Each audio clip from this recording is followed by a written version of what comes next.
देश दुनिया च वसते पंजाबियों नूं जी आया। मैं हरजिंदर सिंह रंधावा, तुसीं देख रहे हो पंजाब टैलीविजन और मेरे नाल ने सरदार नरिंदरपाल सिंह। सरदार साहब, रेलवे ने पंजाब नूं हाँ नहीं जे कीती। रेलवे ने हाँ नहीं की या भाजपा ने हाँ नहीं की? लो दसो की गल्लां करदे हो। भाजपा वाले तां पंजाब च सरकार बनाउण नूं काले आ। एक अखबार की वड्डी रिपोर्ट आ कि 70 सिख चेहरिਆਂ की पछाण कर ली। बिल्कुल ठीक है, पर ਜਿਹੜੀ जमा घटाओ कप्तान साहब कर रहे हैं वो किहड़े खाते च पाउणी है? वो जमा घटाओ तो अपनी जगह बिल्कुल ठीक है कि पंजाब दे विच किधरे ब्लैक आउट ना हो जाए। हाँ, बॉर्डर स्टेट है, इहदी रोटी चलदी रहे, लेकिन केंद्र कहंदा भी हुण लत्त थल्ले आए। लेकिन इस ब्लैक आउट का नुकसान कल्ला कांग्रेस नूं ही होएगा? नहीं, अज पंजाब दे मैंबर पार्लीमेंट दिल्ली दे विच देश के गृह मंत्री अमित शाह नूं मिलदे जी, और उस मिलनी तो बाद गुरजीत सिंह औजला गल करदिआं कहंदे ने, वो कहंदे ने कि अमित शाह का रवैया बड़ा पॉजिटिव सी जी, मसला हल हो जू। कहंदे जी सानू दस्सिया उन्होंने कि पंजाब बहुत वधिया सूबा है, पंजाब दीआं कुर्बानियां सानू याद ने जी। मैं पुछदा है कि अमित शाह तां कुर्बानियां याद रखते ने दूर बैठे, बिल्कुल। आ पंजाब दे भाजपाइयां नू की हो गया? ये पंजाब दी बोली बोलण दी बजाए ऐ लगदा जिद्दां सरकार दे सब तो वड्डे थंम हुंदे केंद्र वालों बोली बोलदे। बिल्कुल। ये देखो सियासी अनाड़ीपुणा किया जाऊगा कि पंजाब इकाई नूं पंजाब दे हक च स्टैंड लेना चाहिदा सी, अपने उपरलिਆਂ ਨੂੰ दस के कि ਅਸੀਂ जीना मरना इत्थे आ, वोटां इत्थों लैणीਆਂ। ਉਹ जे ਭਲਿਓ ਮਾਨਸੋ ਥੱਲੇ ਦੀ ਇਕਾਈ ਪੰਜਾਬ ਦੇ ਖਿਲਾਫ ਹੁੰਦੀ ਨਜ਼ਰ ਆਊਗੀ ਤੇ ਵੋਟਾਂ ਕਿਹੜੇ ਭੜੂਏ ਤੋਂ ਲੈਣੀਆਂ, ਪਾਉਣੀਆਂ ਤਾਂ ਪੰਜਾਬੀਆਂ। ਬਿਲਕੁਲ, ਜੇ ਪੰਜਾਬ ਦੇ ਵਿੱਚ ਆਧਾਰ ਬਣਾਉਣਾ ਆ ਜੀ, ਅਜੇ ਤੱਕ ਆਧਾਰ ਨਹੀਂ ਸੀ, ਅਜੇ ਤੱਕ ਤੇ ਭਾਈਵਾਲਾਂ ਦੇ ਸਿਰ ਤੇ ਪੜੇ ਸੀ ਜੀ। ਜੇ ਵਾਕਿਆ ਹੀ ਪੰਜਾਬ 'ਚ 2022 ਆਪਣਾ ਕੁਝ ਬਣਾਉਣਾ ਆ ਤੇ ਫਿਰ ਪੰਜਾਬ ਦੇ ਨਾਲ ਖਲੋਣਾ ਪੈਣਾ। ਇੱਕ ਹੋਰ ਵੱਡੀ ਅਖਬਾਰ ਦੇ ਸੰਪਾਦਕ ਜਿਹੜੇ ਉਹ ਲਿਖਦੇ ਨੇ ਕਿ ਭਾਰਤੀ ਜਨਤਾ ਪਾਰਟੀ ਨੇ कांग्रेस मारदिया अपने सारे सहयोगी भी सारे भाई बड़े मार देते हैं। हाँ जी, ये भी एक खबर बनती है। ते एक होर खबर है आखिर केंद्र का जिहड़ा महकमा जिहदे कोलों RTI के तहत सूचना मंगी सी कि दस्सिओ दरबार साहब दे विचों हमले तो बाद किहड़ा-किहड़ा समान बेशकीमती सिख रेफरेंस लाइब्रेरी का, लेकिन अगले कहंदे जी ये नहीं दे सकते सूचना, जानकारी नहीं देनी। पर एक सवाल है अगे जाके डिस्कस करांगे, वो तो बगाने ने नहीं जानकारी देंदे, जिन्हां दा समान गया वो दस तां देण कि पहला किन्ना सी हुण किन्ना ते गुम किन्ना। वो ते जिहड़ी उन्हां ने जांच कमेटी बनाई है ना, ओनू साल तो उत्ते हो गया, वो चुप्पी दाड़ी वट गई जांच कमेटी। इत्ते भी गल करांगे, लेकिन अज भाई रणजीत सिंह दरबार साहब दे बाहर बैठे ने और वो 328 पावन सरूपां दे मामले च उड़ीक कर रहे थे प्रोग्राम करन तक कि श्रोमणी कमेटी के प्रधान ते अकाल तख्त साहब के मौजूदा जथेदार उन्होंने कोल आउण ते उन्हां नाल गल करन। लेकिन मैनूं नहीं लगता भी उन्हां दी ये मंग पूरी होनी है, मंग वड्डी थोड़ी रख गए। लेकिन उन्हां दी मंग जिहड़ी है बिल्कुल जायज़ है। और दूसरा जिहड़ा उन्होंने अजे तक उन्होंने तकरार की नीति नहीं रखी। पहला दोष लगते सी कि सत्कार कमेटी आगे धरने से बैठ के साडा काम काज रोक दिता गया जी। अज उन्होंने बतौर सबका जथेदार जी एक मौजूदा जथेदार ज्ञानी हरप्रीत सिंह और श्रोमणी कमेटी के मौजूदा प्रधान गोबिंद सिंह लोंगोवाल नूं कहा कि तुसीं आके संगत दे विच सानूं दस दिओ। असीं इस मुद्दे वल आउणे आ, गल शुरू कर लईए जिੱਥੋਂ गल शुरू कीती सी। दोस्तों, दोपहर तो बाद रेलवे मंत्राला कहता है कि असीं तैयार हाँ, उही रटिया रटाया उही कल वाला परसों वाला बयान कि असीं रेडी हाँ, असीं चलाउण नूं तैयार हाँ, पंजाब सरकार नाल तालमेल च है। मतलब सकारात्मकता इन्नी पॉजिटिविटी इन्नी कि जिवें लगदा ही नहीं कदे किसी नाल ज्यादती कीती। चलाउण नूं तैयार हाँ, पर चलाउणीਆਂ क्यों नहीं, ये कोई आधार नहीं मौजूद। ये एक वड्डा सवाल आ कि पंजाब दे विच पंजाब दे थर्मल कोल जिन्ने भी प्लांट ने भावें प्राइवेट दूजे कोले की कमी, इत्थे खाद जिहड़ी लोड़ सीगी बजाई लई उहदी कमी है, इत्थे काफ़ी कमियां ने। जे किसान अपने हक लई अंदोलन कर रहे हैं तो केंद्र का जिद करना नहीं बनता। वो जिद ਅਜੇ ਤੱਕ ਚੱਲਦੀ ਆ। ਔਰ ਰੇਲਵੇ ਮੰਤਰਾਲੇ ਨੇ ਵੀ ਇੱਕ ਰੇਲਵੇ ਮੰਤਰੀ ਨੇ ਵੀ ਇੱਕ ਬਿਆਨ ਦਿੱਤਾ, ਸ਼ਾਇਦ ਟਵੀਟ ਕੀਤਾ। ਹਾਂ, ਉਹ ਤੁਸੀਂ ਪੜ੍ਹਿਆ ਮੇਰੇ ਖਿਆਲ। ਬਿਲਕੁਲ। ਉਹ ਕਹਿੰਦੇ ਕਿ ਜੇ ਕਿਸਾਨ ਗੱਲ ਕਰਨੀ ਚਾਹੁੰਦੇ ਤੇ ਮੇਰੇ ਕੋਲ ਆ ਜਾਣ, ਮੇਰੇ ਨਾਲ ਗੱਲ। ਨਹੀਂ, ਉਹ ਖੇਤੀ ਮੰਤਰੀ ਉਹ ਖੇਤੀ ਮੰਤਰੀ ਤੋਮਰ ਕਹਿ ਰਿਹਾ। ਲੇਕਿਨ ਰਿਹਾ। ਰੇਲਵੇ ਮੰਤਰੀ ਕਹਿ ਰਿਹਾ ਕਿ ਮੈਨੂੰ ਆਪਣੇ ਸਟਾਫ ਦੀ ਸੁਰੱਖਿਆ ਸਭ ਤੋਂ ਪਹਿਲੀ ਸ਼ਰਤ ਆ। ਲੇਕਿਨ ਸਟਾਫ ਨੂੰ ਕੋਈ ਕਹਿ ਹੀ ਕਦੋਂ ਪੁੱਛ ਰਿਹਾ? ਕਿਸਾਨ ਕਹਿੰਦੇ ਅਸੀਂ ਬਿਲਕੁਲ ਜਿਹੜੇ ਸਟੇਸ਼ਨ ਆ ਉਹਨਾਂ ਤੋਂ ਬਾਹਰ ਆ ਗਏ ਆ ਜੀ, ਰੇਲਵੇ ਟਰੈਕਾਂ ਤੇ ਕੀ ਅਸੀਂ ਸਟੇਸ਼ਨ ਤੋਂ ਵੀ ਪਰੇ ਜਾ ਕੇ ਬਹਿ ਗਏ ਆ। ਹੁਣ ਸਵਾਲ ਇਹ ਆ ਕਿ ਆਖਰ ਪੰਜਾਬ ਨੂੰ ਸਬਕ ਸਿਖਾਉਣ ਲਈ ਇਹ ਰਾਹ ਅਖਤਿਆਰ ਕਰਨਾ ਕੀ ਵਾਜਬ ਹੈ? ਇਹ ਸਵਾਲ ਲੋਕ ਪੁੱਛ ਰਹੇ ਆ, ਜਿਹੜਾ ਅਸੀਂ ਇਸ ਮੰਚ ਤੋਂ ਉਠਾ ਰਹੇ ਆ। ਲੇਕਿਨ ਨਾਲ ਦੀ ਨਾਲ ਦੂਜਾ ਵੱਡਾ ਸਵਾਲ ਕਿ ਸਾਡੇ ਪੰਜਾਬ ਦੇ ਕਾਂਗਰਸ ਦੇ ਮੈਂਬਰ ਪਾਰਲੀਮੈਂਟਸ ਦਾ ਇੱਕ ਵਫਦ ਦੇਸ਼ ਦੇ ਗ੍ਰਹਿ ਮੰਤਰੀ ਅਮਿਤ ਸ਼ਾਹ ਨੂੰ ਮਿਲਦਾ। ਔਰ ਉਸ ਤੋਂ ਬਾਅਦ ਸਾਡੇ ਨਾਲ ਵੀ ਗੱਲ ਕਰਦੇ ਆ ਗੁਰਜੀਤ ਸਿੰਘ ਔਜਲਾ, ਜਿਹੜੇ ਅੰਮ੍ਰਿਤਸਰ ਤੋਂ MP। ਉਹ ਕਹਿੰਦੇ ਕਿ ਇਹ ਮਸਲਾ ਹੱਲ ਹੋਣ ਦੀ ਬਹੁਤ ਜਲਦ ਉਮੀਦ ਆ। ਹੁਣ ਇਹ ਕਿਵੇਂ ਹੱਲ ਹੋਊਗਾ ਦੇਖਣਾ ਇਹ ਹੈ। ਜਦੋਂ ਸਵਾਲ ਉਹਨਾਂ ਨੂੰ ਕੀਤਾ ਜਾਂਦਾ ਹੈ ਕਿ ਕੀ ਤੁਸੀਂ ਕਿਸਾਨਾਂ ਨੂੰ ਲੈ ਕੇ ਆਓਗੇ, ਉਹ ਕਹਿੰਦੇ ਨਹੀਂ, ਇਹ ਤਾਂ ਕੈਪਟਨ ਅਮਰਿੰਦਰ ਸਿੰਘ ਦੇਖਣਗੇ। ਪਰ ਕੀ ਕਿਸਾਨ ਕੈਪਟਨ ਅਮਰਿੰਦਰ ਸਿੰਘ ਦੇ ਕਹਿਣੇ 'ਚ? ਇਹ ਵੀ ਵੱਡਾ ਸਵਾਲ। ਬਿਲਕੁਲ। ਕੀ ਕੇਂਦਰ ਔਰ ਕਿਸਾਨਾਂ ਦੇ ਵਿੱਚ ਕਿਸੇ ਨੇ ਵਿਚੋਲਗੀ ਕਰਨੀ ਹੈ? ਕੀ ਕੇਂਦਰ ਔਰ ਕਿਸਾਨਾਂ ਦੇ ਵਿੱਚ ਗੱਲਬਾਤ ਸਿੱਧੀ ਹੋਊਗੀ? ਕਿਹੜਾ ਡੈਲੀਗੇਸ਼ਨ ਹੋਊਗਾ? ਕਿਸਾਨ ਜਥੇਬੰਦੀਆਂ ਦੇ ਕਿਹੜੇ ਨੁਮਾਇੰਦੇ ਇਹਦੇ ਲਈ ਹੋਣਗੇ ਪ੍ਰਸਤਾਵਿਤ? ਲੇਕਿਨ ਉਸ ਤੋਂ ਵੀ ਵੱਡਾ ਸਵਾਲ ਹੈ ਕਿ ਪਹਿਲਾਂ ਕੇਂਦਰ ਸਰਕਾਰ ਵੱਲੋਂ ਕੋਈ ਵਿਧੀਵਤ ਸੱਦਾ ਤੇ ਆਵੇ, ਗੱਲਬਾਤ ਲਈ ਕੋਈ ਆਧਾਰ ਤੇ ਹੋਵੇ। ਉਹ ਕਿਹੜੀਆਂ ਸ਼ਰਤਾਂ ਤੇ ਹੋਣੀ, ਗੱਲ ਤਾਂ ਬਾਅਦ 'ਚ ਆ। ਲੇਕਿਨ ਪਹਿਲਾਂ ਉਹ ਕਹਿਣ ਤੇ ਸਹੀ ਕਿ ਦੇਸ਼ ਦੇ ਖੇਤੀ ਮੰਤਰੀ ਨੂੰ, ਗ੍ਰਹਿ ਮੰਤਰੀ ਨੂੰ, ਜਾਂ ਜਿਹੜੇ ਸਭ ਤੋਂ ਪਾਵਰਫੁਲ ਨਰਿੰਦਰ ਮੋਦੀ ਪ੍ਰਧਾਨ ਮੰਤਰੀ ਆ, ਉਹਨਾਂ ਨਾਲ ਮੁਲਾਕਾਤ ਦੀ ਕੋਈ ਗੱਲ ਹੋਵੇ। ਐਸੀ ਕੋਈ ਗੱਲ ਬਾਹਰ ਨਹੀਂ ਆਈ। ਲੇਕਿਨ ਜਿਹੜੇ ਮੈਂਬਰ ਪਾਰਲੀਮੈਂਟਸ ਨੇ ਆ ਕੇ ਬਾਹਰ ਗੱਲ ਦੱਸੀ ਆ, ਉਹਨਾਂ ਨੇ ਕਿਹਾ ਕਿ ਉਹਨਾਂ ਦਾ ਰਵੱਈਆ ਬੜਾ ਚੰਗਾ ਸੀ। ਹੁਣ ਚੰਗੇ ਦਾ ਮਤਲਬ ਤਾਂ ਇਹ ਆ ਕਿ ਕੁਝ ਚੰਗਾ ਹੋਵੇ ਵੀ।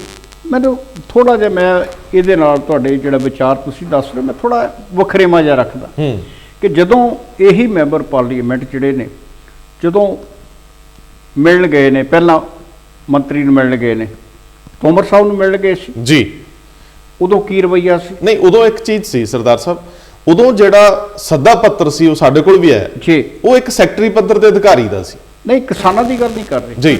ਜਿਹੜਾ ਜਦੋਂ ਮੈਂਬਰ ਪਾਰਲੀਮੈਂਟ ਆਪਣੇ ਤੌਰ ਤੇ ਜਾਂਦੇ ਨੇ, ਰੇਲਵੇ ਮੰਤਰੀ ਨੂੰ ਮਿਲਣ ਜਾਂਦੇ, ਹਾਂ, ਉਦੋਂ ਰਵੱਈਆ ਕਿਸ ਤਰ੍ਹਾਂ ਦਾ ਸੀ? ਨੈਗੇਟਿਵ ਸੀ। ਨਾ ਪੱਖੀ ਰਵਨੀਤ ਬਿੱਟੂ ਨੇ ਦੱਸਿਆ ਸੀ, ਨਾ ਪੱਖੀ ਰਵੱਈਆ ਸੀ। ਲੇਕਿਨ ਸਵਾਲ ਤੇ ਇਹ ਦੇਖਣ ਵਾਲਾ ਬਣਦਾ ਕਿ ਕੇਂਦਰ ਦੇ ਵਿੱਚ ਭਾਜਪਾ ਦੀ ਸਰਕਾਰ ਹੈ, ਸਾਰੇ ਹੀ ਆਖਰ ਜਿਹੜੇ ਮੰਤਰੀ ਨੇ ਉਹ ਭਾਜਪਾ ਦੀ ਨੀਤੀ ਅਨੁਸਾਰ ਹੀ ਕੰਮ ਕਰ ਰਹੇ ਨੇ, ਕੋਈ ਉਹਨਾਂ ਦੀ ਵੱਖੋ ਵੱਖਰੀ ਨੀਤੀ ਹੈ ਸਾਰਿਆਂ ਦੀ? ਦੇਖੋ, ਕੁਦਰਤੀ ਹੈ, ਉਹ ਕੇਂਦਰ ਗਵਰਨਮੈਂਟ ਦਾ ਜਿਹੜਾ ਵੀ ਨਜ਼ਰੀਆ ਹੋਊਗਾ, ਹਾਂ, ਉਹ ਉਹਨਾਂ ਨੇ ਸਾਰਿਆਂ ਨੂੰ ਦੱਸਿਆ ਹੋਊਗਾ, ਉਹਦੇ ਅਨੁਸਾਰ ਚੱਲਦੇ ਹੋਣਗੇ। ਲੇਕਿਨ ਸਵਾਲ ਤੇ ਇੰਨਾ ਕਿਹਾ ਕਿ ਜਦੋਂ ਤੁਸੀਂ ਪਹਿਲਾਂ ਇਹਨਾਂ ਮੈਂਬਰ ਪਾਰਲੀਮੈਂਟ ਨੂੰ ਉਹ ਮਾਣ ਸਤਿਕਾਰ ਨਹੀਂ ਦਿੰਦੇ, ਸੁਣਵਾਈ ਨਹੀਂ ਦਿੰਦੇ, ਜਦੋਂ ਰੌਲਾ ਪੈ ਜਾਂਦਾ ਫਿਰ ਅਮਿਤ ਸ਼ਾਹ ਯਕੀਨ ਦਿਵਾਉਂਦੇ ਨੇ। ਹੁਣ ਇਹਦੇ ਤੋਂ ਬਾਅਦ ਜਿਹੜਾ ਯਕੀਨ ਅਮਿਤ ਸ਼ਾਹ ਨੇ ਦਿਵਾਇਆ, ਉਸ ਯਕੀਨ ਦੇ ਉੱਤੇ ਅਮਲ ਕੌਣ ਕਰੇਗਾ? ਜੀ, ਸਵਾਲ ਮੈਂ ਇਸ ਕਰਕੇ ਕਰ ਰਿਹਾ ਕਿਉਂਕਿ ਜਿਹੜਾ ਸਾਰਾ ਹੀ ਕਿਸਾਨੀ ਲਹਿਰ ਅਸੀਂ ਦੇਖੀ ਆ, ਤੁਹਾਨੂੰ ਉਸ ਕਿਸਾਨੀ ਲਹਿਰ ਦੇ ਵਿੱਚ ਕੋਈ ਐਸੀ ਘਟਨਾ ਜਿਹੜੀ ਆ ਤੁਸੀਂ ਉਹਦਾ ਜ਼ਿਕਰ ਨਹੀਂ ਕਰ ਸਕਦੇ ਜਿੱਥੇ ਕਿਤੇ ਕਿਸੇ ਸਰਕਾਰੀ ਜਾਇਦਾਦ ਨੂੰ ਨੁਕਸਾਨ ਪਹੁੰਚਾਇਆ ਗਿਆ ਨਹੀਂ ਹੋਇਆ, ਸ਼ਾਂਤਮਈ ਰਹੀ ਟੋਟਲ ਕਿਸੇ ਸਰਕਾਰੀ ਮੁਲਾਜ਼ਮ ਨੂੰ। ਅੱਜ ਕੇਂਦਰੀ ਰੇਲਵੇ ਮੰਤਰੀ ਕਹਿ ਰਹੇ ਨੇ ਕਿ ਸਾਡੇ ਸਟਾਫ ਦੀ ਸੁਰੱਖਿਆ ਯਕੀਨੀ ਬਣਾਓ। ਸਵਾਲ ਕੇਂਦਰੀ ਮੰਤਰੀ ਸਾਹਿਬ ਨੂੰ ਆ ਕਿ ਕਦੇ ਇਸ ਤੋਂ ਪਹਿਲਾਂ ਵੀ ਤੁਸੀਂ ਕਿਤੇ ਵਾਕਿਆ ਹੀ ਰੇਲਵੇ ਸਟੇਸ਼ਨ ਦੇਖੇ ਨੇ ਘੁੰਮ ਕੇ? ਆਖਰ ਉਹਨਾਂ ਦੀ ਜਿਹੜੇ ਤੁਹਾਡੇ ਯਾਰਡ ਵੀ ਨੇ, ਉਹਨਾਂ ਦੀ ਰਾਖੀ ਕੀ ਪੰਜਾਬ ਸਰਕਾਰ ਨਹੀਂ ਕਰਦੀ? ਦੇਖੋ, ਉਹ ਗੱਲ, ਉਹ ਜਾਮਨੀ ਭਰੀ ਹੈ ਕੈਪਟਨ ਅਮਰਿੰਦਰ ਸਿੰਘ ਨੇ। ਇਹ ਜਾਮਨੀ, ਦੇਖੋ, ਇਹ ਰੇਲਵੇ ਦਾ ਆਪਣਾ ਪ੍ਰੋਟੈਕਸ਼ਨ ਗਰੁੱਪ ਵੀ ਹੈ, ਉਹਨਾਂ ਦੀ ਵੀ ਪੁਲਿਸ ਫੋਰਸ ਹੈ, ਬਿਲਕੁਲ ਠੀਕ ਹੈ, ਆਰਪੀਐਫ ਉਹਨਾਂ ਦੀ, ਜੀਆਰਪੀ ਹੈ, ਬਿਲਕੁਲ, ਔਰ ਉਹਨਾਂ ਦੇ ਨਾਲ ਪੰਜਾਬ ਪੁਲਿਸ ਪੂਰੀ ਤਰ੍ਹਾਂ ਲੱਗੀ ਹੋਈ ਹੈ। ਕੈਪਟਨ ਅਮਰਿੰਦਰ ਸਿੰਘ ਦੀ ਤਰਜੀਹ ਇਹੀ ਹੈ ਕਿ ਜਿੰਨਾ ਜਲਦੀ ਹੋ ਸਕੇ ਰੇਲਵੇ ਇਹ ਜਿਹੜੇ ਵੈਗਨ ਆਉਣੇ ਸ਼ੁਰੂ ਹੋ ਜਾਣ। ਤਰਜੀਹ ਉਹਨਾਂ ਦੀ ਇਸ ਕਰਕੇ ਆ ਕਿਉਂਕਿ ਕਿਸਾਨ ਜਿਹੜੀਆਂ ਜਥੇਬੰਦੀਆਂ ਨੇ, ਉਹਨਾਂ ਨੇ ਕਿਹਾ ਸੀ ਕਿ ਅਸੀਂ ਤੁਹਾਨੂੰ 15 ਦਿਨ ਦਾ ਸਮਾਂ ਦੇ ਰਹੇ ਹਾਂ ਜੀ, ਅਸੀਂ ਤੁਹਾਡੀ ਵਿਚਾਰ ਜਿਹੜੇ ਨੇ ਦੇਖਣੇ ਨੇ ਕਿ ਤੁਸੀਂ ਸਾਡੇ ਨਾਲ ਕਿਸ ਤਰ੍ਹਾਂ ਦਾ ਰਵੱਈਆ ਅਖਤਿਆਰ ਕਰ ਰਹੇ ਹੋ ਜੀ। ਕਿਉਂਕਿ ਜਦੋਂ ਤੁਸੀਂ ਕਹਿ ਰਹੇ ਸੀ ਕਿ ਪੰਜਾਬ 'ਚ ਥਰਮਲ ਪਲਾਂਟਾਂ ਦੀ ਕੋਲਾ ਬੰਦ ਹੋ ਗਿਆ, ਖਾਦਾਂ ਬੰਦ ਹੋ ਗਈਆਂ, ਸਭ ਕੁਝ ਹੋ ਗਿਆ, ਜਿਹੜੇ ਫੌਜੀ ਜੰਮੂ ਕਸ਼ਮੀਰ ਉਹਨਾਂ ਦਾ ਖੁਰਾਕ ਬੰਦ ਹੋ ਗਈ, ਤੇ ਕਿਸਾਨ ਜਥੇਬੰਦੀਆਂ ਪੰਜਾਬ ਸਰਕਾਰ ਦੀ ਮੰਗ ਮੰਨਦੀਆਂ, ਉਹਨਾਂ ਦੀ ਬੇਨਤੀ ਮੰਨਦੀਆਂ ਕਿ ਅਸੀਂ ਛੱਡ ਰਹੇ ਆ ਸਾਰਾ ਕੁਝ, ਤੁਸੀਂ ਚਲਾਓ ਜੀ। ਉਹ ਨਹੀਂ ਚਾਹੁੰਦੇ ਕਿ ਪੰਜਾਬ ਜਿਹੜਾ ਆ ਉਹ ਰੁਕੇ। ਲੇਕਿਨ ਜਦੋਂ ਤੁਸੀਂ ਹੁਣ ਇੱਕ ਵਾਰੀ ਸਰਕਾਰ ਤੁਹਾਨੂੰ ਯਕੀਨ ਦਿਵਾ ਰਹੀ ਹੈ, ਤੁਸੀਂ ਬਾਰ-ਬਾਰ ਸਰਕਾਰ ਕੋਲੋਂ ਕੀ ਕਰਨਾ ਚਾਹੁੰਦੇ? ਇਹਦੇ 'ਚ ਇੱਕ ਵੱਡੀ ਹਰਡਲ ਜਿਹੜੀ ਸਾਹਮਣੇ ਆ ਰਹੀ ਹੈ ਉਹ ਇਹ ਹੈ ਕਿ ਜਿਹੜਾ ਮਾਲ ਗੱਡੀਆਂ ਦਾ ਮਸਲਾ ਸੀ ਉਹ ਤਾਂ ਹੱਲ ਹੋ ਗਿਆ, ਉਹ ਤਾਂ ਕਿਸਾਨਾਂ ਨੇ ਕਹਿਤਾ, ਲੇਕਿਨ ਕਿਸਾਨ ਵੀ ਅਜੇ ਬਜਿੱਦ ਨੇ ਕੁਝ ਜਥੇਬੰਦੀਆਂ ਕਿ ਜਿਹੜੀਆਂ ਪੈਸੇਂਜਰ ਟ੍ਰੇਨਸ ਨੇ ਉਹਨਾਂ ਨੂੰ ਅਸੀਂ ਨਹੀਂ ਚੱਲਣ ਦਿਆਂਗੇ। ਇਹਦੇ ਸੰਬੰਧੀ ਸੁਣਿਆ ਹੈ ਕਿ ਅੰਦਰ ਖਾਤੇ ਵੱਡੇ ਪੱਧਰ ਤੇ ਜਿਹੜੀ ਰਾਜ ਸਰਕਾਰ ਆ ਉਹ ਗੱਲਬਾਤ ਕਿਸਾਨ ਜਥੇਬੰਦੀਆਂ ਨਾਲ ਚਲਾ ਰਹੀ, ਕਿਉਂਕਿ ਕੇਂਦਰ ਅੜ ਗਿਆ, ਰੇਲਵੇ ਅੜ ਗਿਆ ਕਿ ਅਸੀਂ ਜੀ ਸਾਡੇ ਲਈ ਸੰਭਵ ਹੀ ਨਹੀਂ ਕਿ ਅਸੀਂ ਮਾਲ ਗੱਡੀਆਂ ਕੱਲੀਆਂ ਚਲਾਈਏ। ਫਿਰ ਉਹ ਨਾਲ ਗੁਰਪੁਰਬ ਨੂੰ ਜੋੜ ਰਹੇ ਆ, ਨਾਲ ਦੀਵਾਲੀ ਨੂੰ ਜੋੜ ਰਹੇ ਆ ਕਿ ਇਹ ਧਾਰਮਿਕ ਪ੍ਰੋਗਰਾਮਸ ਨੇ, ਇਹ ਫੈਸਟੀਵਲਸ ਨੇ ਤੇ ਇਹਨਾਂ ਦੇ ਉੱਤੇ ਲੋਕਾਂ ਦੀ ਆਵਾਜਾਈ ਸਾਡੀ ਜ਼ਿੰਮੇਵਾਰੀ ਹੈ। ਹੁਣ ਸਵਾਲ ਇਹ ਆ ਕਿ ਕੀ ਸਭ ਤੋਂ ਪਹਿਲਾਂ ਗੱਲਬਾਤ ਦੇ ਪਹਿਲੇ ਪੜਾਅ 'ਚ ਕੁਝ ਸ਼ਰਤਾਂ ਮਨਾ ਲੈਣੀਆਂ ਚਾਹੀਦੀਆਂ? ਸਰਕਾਰਾਂ ਕਦੇ ਅੜਦੀਆਂ ਨਹੀਂ ਹੁੰਦੀਆਂ। ਅੰਦੋਲਨ ਕਿਸੇ ਵੀ ਲੋਕਤੰਤਰ ਦੇ ਵਿੱਚ ਆਮ ਬੰਦੇ ਦਾ ਹੱਕ ਆ, ਜਥੇਬੰਦੀਆਂ ਦਾ ਹੱਕ ਆ, ਉਸ ਹੱਕ ਦਾ ਇਸਤੇਮਾਲ ਕਰ ਰਹੇ ਨੇ ਕਿਸਾਨ। ਪਰ ਜਦੋਂ ਉਸ ਅੰਦੋਲਨ ਦੇ ਸਾਹਮਣੇ ਜਿਹੜੀ ਸਰਕਾਰ ਨੇ ਵਿਧੀਵਤ ਤਰੀਕੇ ਨਾਲ ਇਹਨਾਂ ਨੂੰ ਉਸ ਅੰਦੋਲਨ ਤੋਂ ਬਚਾਉਣਾ ਹੈ, ਸਟੇਟ ਨੂੰ, ਉਹ ਜੇ ਉਹਦੇ ਵਿੱਚ ਆਪ ਕੁੱਦ ਪਵੇ, ਦੇਖੋ ਭੜਕੇ ਹੋਏ ਲੋਕਾਂ ਨੂੰ ਤੁਸੀਂ ਹੋਰ ਭੜਕਾ ਦਿਓਗੇ, ਜਾਓ ਅਸੀਂ ਨਹੀਂ ਸੁਣਦੇ, ਜਾਓ ਜੋ ਕਰਨਾ ਕਰ ਲਓ। ਸੋ ਇਸ ਵੇਲੇ ਇਹ ਬਹੁਤ ਜ਼ਰੂਰੀ ਸੀ, ਜਿਹੜੀ ਕਿਸਾਨਾਂ ਨੇ ਗੱਲ ਮੰਨ ਲਈ ਉਹ ਤਾਂ ਕਰ ਦੇਣੀ ਚਾਹੀਦੀ ਤੁਰੰਤ ਪ੍ਰਭਾਵ ਨਾਲ। ਦੇਖੋ ਪੰਜਾਬ ਦੇ ਵਿੱਚ ਜਿੰਨੀ ਪ੍ਰੋਕਿਉਰਮੈਂਟ ਦਾ ਕੰਮ ਸੀ ਫਸਲ ਦਾ, ਉਹਦੇ ਵਿੱਚੋਂ ਬਹੁਤ ਸਾਰਾ ਮਾਲ ਵੀ ਬਾਹਰ ਜਾਣਾ ਹੋਊਗਾ, ਬਿਲਕੁਲ ਸਹੀ, ਔਰ ਉਧਰੋਂ ਕੋਲਾ ਵੀ ਆਉਣਾ, ਖਾਦ ਵੀ ਆਉਣੀ, ਕਈ ਕੁਝ ਹੈਗਾ, ਔਰ ਮੇਰੇ ਖਿਆਲ ਬਹੁਤ ਸਾਰਾ ਸਮਾਨ ਮਾਲ ਹੋਰ ਵੀ ਆਉਂਦਾ ਹੈ। ਮੇਰਾ ਸਭ ਤੋਂ ਵੱਡਾ ਇਹ ਮੰਨਣਾ ਹੈ ਕਿ ਪੰਜਾਬ ਦੇ ਲੋਕ ਇਸ ਵੇਲੇ ਟਕਰਾਅ ਨਹੀਂ ਚਾਹ ਰਹੇ। ਔਰ ਮੈਂ ਅੱਜ ਇੱਕ ਹੋਰ ਗੱਲ ਕਰਾਂ, ਕਿਉਂਕਿ ਮੈਂ ਜਿਹੜੀ ਅੱਜ ਜਿਹੜਾ ਇੱਥੇ ਧਰਨਾ ਲਫ਼ਜ਼ ਮੈਂ ਧਰਨਾ ਵਰਤ ਰਿਹਾ, ਲੇਕਿਨ ਲਫ਼ਜ਼ ਵਰਤਣਾ ਨਹੀਂ ਚਾਹੀਦਾ ਸੰਗਤ ਲਈ। ਜਦੋਂ ਸੰਗਤ ਸਮੇਤ ਭਾਈ ਰਣਜੀਤ ਸਿੰਘ ਹੋਰੀ ਆਉਂਦੇ ਨੇ ਔਰ ਉੱਥੇ ਬਹੁਤ ਸਾਰੇ ਲੋਕਾਂ ਨੂੰ ਮੈਂ ਮਿਲਿਆ ਜੀ, ਔਰ ਜੋ ਮੈਨੂੰ ਸੁਣਨ 'ਚ ਸਾਹਮਣੇ ਸਾਫ਼ ਨਜ਼ਰ ਆਇਆ, ਉਹ ਕਹਿੰਦੇ ਜੀ ਕਿ ਦੇਖੋ ਇਸ ਵੇਲੇ ਕਿਸਾਨ ਦੀ ਇੱਕ ਮੁਸ਼ਕਿਲ ਇਹ ਵੀ ਆ ਕਿ ਉਹ ਆਪਣੀਆਂ ਮੰਗਾਂ ਜਿਹੜੀਆਂ ਨੇ ਜਾਇਜ਼ ਮੰਗਾਂ ਨੇ ਮਨਵਾਉਣਾ ਵੀ ਚਾਹੁੰਦਾ। ਉਹਦਾ ਧਿਆਨ ਇਹ ਆ ਕਿ ਜੇ ਸਰਕਾਰ 'ਤੇ ਥੋੜ੍ਹਾ ਜਿਹਾ ਦਬਾਅ ਬਣਾਈਏ ਤਾਂ ਸਾਨੂੰ ਮਿਲ ਜਾਵੇ, ਰਾਹਤ ਮਿਲੇ। ਲੇਕਿਨ ਨਾਲ ਇਹ ਵੀ ਧਿਆਨ ਆ ਕਿ ਜਿਹੜੀ ਕਣਕ ਦੀ ਬਿਜਾਈ ਆ ਉਹਦੇ ਲਈ ਵੀ 10-12 ਦਿਨ ਦਾ ਹੀ ਸਮਾਂ ਰਹਿ ਗਿਆ ਨਾ ਉਹਦੇ ਕੋਲ। ਬਿਲਕੁਲ ਨਹੀਂ, ਆ ਤਾਂ ਉਹ ਤਾਂ ਸ਼ੁਰੂ ਹੋ ਜਾਂਦੀ ਹੈ, ਅਗਲੇ ਕੋਈ ਦਿਨਾਂ 'ਚ ਹੀ ਹੋ ਜਾਣੀ ਹੈ। ਲੇਕਿਨ ਕਹਿੰਦੇ ਕਿ ਉਹ ਮਜਬੂਰ ਹੈ ਕਿ ਇਸ ਵੇਲੇ ਸਾਰੇ ਪਾਸੇ। ਔਰ ਦੂਸਰੀ ਗੱਲ ਜਿਹੜੀ ਉੱਥੇ ਗੱਲ ਸਾਹਮਣੇ ਆਈ, ਕੁਝ ਬੁਲਾਰਿਆਂ ਕੁਝ ਲੋਕਾਂ ਨਾਲ ਮੇਰੀ ਗੱਲ ਹੋਈ, ਉਹ ਕਹਿੰਦੇ ਕਿ ਦੇਖੋ ਅੱਜ ਸਰਕਾਰ ਨੂੰ ਆਪਣੀ ਜਿੱਦ ਜਿਹੜੀ ਆ ਉਹ ਛੱਡ ਦੇਣੀ ਚਾਹੀਦੀ ਹੈ। ਮੈਂ ਕਿਹਾ ਜੀ ਕਿਉਂ ਛੱਡ ਦੇਣੀ ਚਾਹੀਦੀ ਹੈ? ਉਹ ਕਹਿੰਦੇ ਕਿ ਜਦੋਂ ਇਹ ਪਿੰਡਾਂ ਦੇ ਵਿੱਚ, ਸ਼ਹਿਰਾਂ ਦੇ ਵਿੱਚ ਗਲੀ ਵੋਟਾਂ ਲੈਣ ਆਉਂਦੇ ਨੇ ਲੀਡਰ, ਉਦੋਂ ਹਰ ਘਰ ਤੇ ਕਦੀ ਨਹੀਂ ਕਹਿੰਦਾ ਕਿ ਸਾਨੂੰ ਜੀ ਆ ਬਿਜਲੀ ਵੀ ਮਾਫ ਕਰ ਦਿਓ, ਸੀਵਰੇਜ ਵੀ ਮਾਫ ਕਰ ਦਿਓ। ਉਦੋਂ ਤੇ ਕਹਿੰਦਾ ਇਹ ਆਪ ਥਾਲੀਆਂ ਭਰ ਵੰਡਦੇ ਨੇ। ਕਹਿੰਦਾ ਇਹਨਾਂ ਦੇ ਚੋਣ ਮੈਨੀਫੈਸਟੋ ਜਿਹੜੇ ਆ ਜੇ ਕਿਤੇ ਉਹੀ ਕੱਢ ਲਏ ਜਾਣ ਤੇ ਫਿਰ ਇਹ ਲੀਡਰ ਕਹਿੰਦੇ ਆਖਰ ਕਿਹਦੇ ਕੋਲੋਂ ਲੁੱਕ ਕੇ ਬੈਠੇ ਹੋਏ ਨੇ। ਨਹੀਂ ਲੀਡਰ ਦੇਖੋ ਸਰਦਾਰ ਸਾਹਿਬ, ਸਥਿਤੀ ਇਹ ਬਣ ਗਈ, ਲੀਡਰ ਲੁਕੇ ਨਹੀਂ ਗਏ, ਲੀਡਰ ਤੇ ਪਿੱਛੇ ਚੱਲਣ ਨੂੰ ਤਿਆਰ ਆ, ਉਹ ਤਾਂ ਪਿੱਛੇ ਵੀ ਨਹੀਂ ਲਾਉਂਦੇ, ਉਹ ਡਰੇ ਇੰਨੇ ਨੇ। ਉਹ ਕਹਿੰਦੇ ਪਤਾ ਨਹੀਂ ਕਿਹੜਾ ਲੀਡਰ ਆ ਕੇ ਕਿਹੜੀ ਫਿਰਕੀ ਘਮਾ ਜੇ, ਕਿਹੜੇ ਵੇਲੇ ਅੰਦੋਲਨ ਦੇ ਫੂਕ ਕੱਢਦੇ, ਲੀਡਰਾਂ ਦਾ ਕੋਈ ਭਰੋਸਾ। ਇਸ ਕਰਕੇ ਪੰਜਾਬ ਦੇ ਲੀਡਰਾਂ ਤੋਂ ਤੇ ਤੋਬਾ ਕਰੀ ਬੈਠੇ ਆ ਕਿਸਾਨ ਜਥੇਬੰਦੀਆਂ ਵਾਲੇ, ਉਹ ਤਾਂ ਡਰਦੇ ਲਾਗੇ ਨਹੀਂ ਲਾਉਂਦੇ, ਕਹਿੰਦੇ ਥੋੜਾ ਦੂਰ ਰਹੋ, ਤੁਹਾਡਾ ਪਰਛਾਵਾਂ ਨਾ ਪੈ ਜਾਏ, ਤੁਹਾਡੇ ਵਰਗੇ ਨਾ ਹੋ ਜੀ। ਲੇਕਿਨ ਸਵਾਲ ਇੱਥੇ ਹੀ ਹੈ ਕਿ ਜੇ ਲੀਡਰਾਂ ਦੇ ਉੱਤੇ ਇੰਨੀ ਬੇਇਤਬਾਰੀ ਹੈ ਤੇ ਘੱਟੋ ਘੱਟ ਜਿਹੜੀ ਧਿਰ 2022 ਦੀ ਤਿਆਰੀ ਕਰਦੀ ਹੈ ਔਰ ਪਹਿਲੀ ਵਾਰੀ ਇਹ ਦਾਅਵਾ ਕਰ ਰਹੀ ਹੈ, ਕੋਸ਼ਿਸ਼ ਕਰ ਰਹੀ ਹੈ ਕਿ ਹੁਣ ਇਸ ਦੇ ਪੰਜਾਬ ਦੇ ਵਿੱਚ ਵੱਡੇ ਭਰਾ ਵਾਂਗ ਸਥਾਪਿਤ ਹੋਣਾ। ਹਾਂ, ਇਹ ਸਰਦਾਰ ਸਾਹਿਬ ਨੇ ਵਧੀਆ ਮੁੱਦਾ ਉਠਾਤਾ ਹੈ ਕਿ ਬੀਜੇਪੀ ਅੰਦਰ ਖਾਤੇ ਕੋਸ਼ਿਸ਼ ਕਰ ਰਹੀ ਹੈ ਕਿ ਉਹ 117 ਹਲਕਿਆਂ ਲਈ ਢੁਕਵੇਂ ਉਮੀਦਵਾਰ ਲੱਭੇ। ਬਿਲਕੁਲ। ਔਰ ਉਹ ਪੰਜਾਬ ਦੀ ਸੋਚ ਦੇ ਹਾਣਦੇ ਹੋਣ, ਇੱਥੋਂ ਦੀ ਜਿਸ ਤਰ੍ਹਾਂ ਦੀਆਂ ਕਮਿਊਨਿਟੀਆਂ ਜਾਂ ਵਰਗੀਕਰਨ ਹੈ, ਵਰਗ ਵੰਡ ਹੈ, ਉਹਦੇ ਅਨੁਸਾਰ ਉਹਨਾਂ ਨੂੰ ਕੈਂਡੀਡੇਟ ਮਿਲ ਜਾਣ। ਕਿੰਨੇ ਜੱਟ ਸਿੱਖ ਚਿਹਰੇ ਚਾਹੀਦੇ ਆ, ਕਿੰਨੇ ਉਹਨਾਂ ਨੂੰ ਬਾਕੀ ਜਿਹੜੀਆਂ ਕਮਿਊਨਿਟੀਜ਼ ਉਹਨਾਂ ਦੇ ਵਿੱਚੋਂ ਚਾਹੀਦੇ ਆ। ਸੋ ਇਹ ਇੱਕ ਕਵਾਇਦ ਸ਼ੁਰੂ ਹੋਈ ਆ ਔਰ ਥੱਲੇ ਗਰਾਊਂਡ ਲੈਵਲ ਤੇ ਉੱਤੇ ਕੰਮ ਸ਼ੁਰੂ ਹੋਇਆ। ਇਹ ਇੱਕ ਗੱਲ ਬਾਰ-ਬਾਰ ਤੇਜ਼ੀ ਨਾਲ ਫੈਲ ਰਹੀ ਸੀ ਔਰ ਅੱਜ ਇੱਕ ਅਖਬਾਰ ਦੇ ਵਿੱਚ ਇਸ ਤਰ੍ਹਾਂ ਦੀ ਸੁਰਖੀ ਵੀ ਹੈ। ਹੁਣ ਵੱਡਾ ਸਵਾਲ ਹੈ ਕਿ ਜਦੋਂ ਕਿਸੇ ਸਿਆਸੀ ਪਾਰਟੀ ਨੇ ਕਿਸੇ ਖੇਤਰ 'ਚ ਵਰਕ ਕਰਨਾ ਹੈ ਤੇ ਸਭ ਤੋਂ ਪਹਿਲਾਂ ਉੱਥੇ ਦੇ ਲੋਕਾਂ ਦਾ ਭਰੋਸਾ ਜਿੱਤਣਾ ਹੁੰਦਾ ਹੈ।